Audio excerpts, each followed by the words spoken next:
Ajith പവാറിന്റെ വിയോഗത്തോടെ NCP ആരെ നയിക്കുമെന്ന ചർച്ച സജീവമാണ്. അജിത് പവാറിന്റെ ഭാര്യ സുനേത്ര പവാറിനെയോ പ്രഫുൽ പട്ടേലിനെയോ ഇടക്കാല പ്രസിഡന്റായി തിരഞ്ഞെടുക്കുമെന്നാണ് മുതിർന്ന നേതാക്കളുടെ പ്രതികരണം. 2 ദിവസത്തിനകം നേതൃയോഗം ചേരും.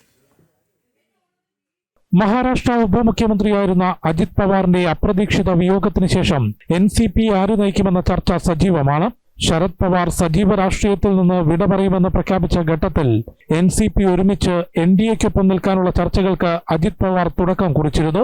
തദ്ദേശ തെരഞ്ഞെടുപ്പിൽ ഇരുവിഭാഗവും ഒരുമിച്ച് മത്സരിച്ചതും ഈ ധാരണയിലാണ്. എന്നാൽ അജിത് പവാർ വിട പറഞ്ഞതോടെ ലയന ചർച്ചകളും വഴിമുട്ടി. നേതൃമാറ്റം ഉൾപ്പെടെ ചർച്ച ചെയ്യുന്നതിനായി 2 ദിവസത്തിനകം NCP അജിത് പവാർ വിഭാഗം നേതൃയോഗം ചേരും.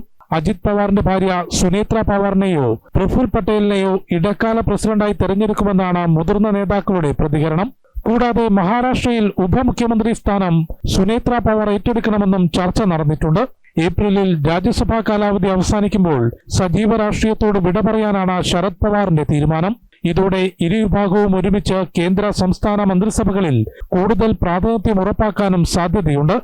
ജനം, ഡൽഹി.